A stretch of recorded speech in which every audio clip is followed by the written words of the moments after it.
హైదరాబాద్లోని కవాడిగూడలోని ముదిగొండ శంకర ఆరాధ్య మఠంలో ఆంజనేయ స్వామి వారి వార్షిక బ్రహ్మోత్సవ వేడుకలు ఘనంగా జరిగాయి.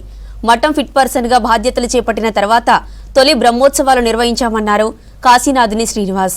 14వ వార్షిక బ్రహ్మోత్సవాల్లో నవగ్రహ ఆరాధన, ఆంజనేయ స్వామి విగ్రహానికి అభిషేకం, హోమ కార్యక్రమాలు నిర్వహించారు. అనంతరం భక్తులకు అన్నప్రసాదం అందజేశారు. ఆంజనేయ స్వామి స్వయంభూగా వెలిశారని తెలిపారు. ప్రజలు సుఖ సంతోషాలతో ఉండాలని ప్రతి ఏటా బ్రహ్మోత్సవాలు నిర్వహిస్తున్నామని తెలిపారు కాశీనాథుని శ్రీనివాస్.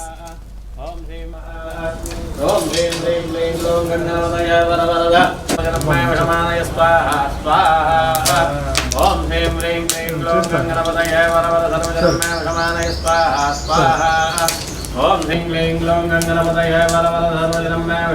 స్వాహా స్వాహా హ్రీం గ్లౌం గంగణపతయ వరవరద సర్వజనమే విషమానయ స్వాహా స్వాహా లక్ష్మీ గణాధిపతయ ఈదాయ స్తుతమేంద్ర విశ్వదత్తావమత్యమ భవ నస్తమే లోమోబ్దవేంద్రత్తాన వేదాగ్నింజ విశ్వజం భవ భావస్య విశ్వవేదధే స్వాహా గౌరీమి మాధుల్యా నక్షత్రేకపదే ధ్రువదే జాగురుస్తునష్టాపదే నోపదే భగవదే సహస్రాక్షరపదమే సర్వమేవాప్నోతే అథాయం వైవోర్నాహుదే అస్యామేవ ప్రతిష్ఠతే పార్వతీపదే హర మహాదేవ సర్ధారాన్ జహోదివసోర్ మేధారాదివాహేదాం.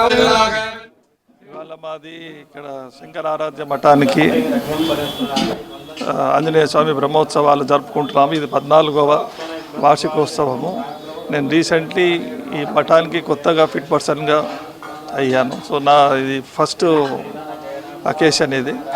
సో ఇది జయప్రదంగా చేయాలని అందరం కోరుకుంటున్నాను. ఇందాక నవగ్రహ ఆరాధన అయింది, ఆంజనేయ స్వామికి అభిషేకం అయింది 13 సార్లు. సో ఇప్పుడు హోమం కార్యక్రమం మొదలు పెడుతున్నాము. పూజ అంటే బ్రహ్మోత్సవాలు ప్రతి సంవత్సరానికి ఒకసారి ఆంజనేయ స్వామిది ప్రతి ఎట్లా ఇయర్లీ మనం బ్రహ్మోత్సవం చేసుకుంటాము. ఆ రోజు ప్రతిష్ట చేసిన రోజు, అందుకోసం దాన్ని ప్రతి సంవత్సరం చేస్తే మంచిదని చెప్పి అందరికీ చుట్టుపక్కల ఉన్న వాళ్ళకి అందరికీ మంచిదని చేస్తున్నాం. స్వయంభూ ఆంజనేయ స్వామి ఇది మాది శంకరారాధ్య మఠం. మోర్ దాన్ 75 సంవత్సరాలు అవుతోంది. సో ఈసారి ఇది 14వ వార్షికోత్సవం.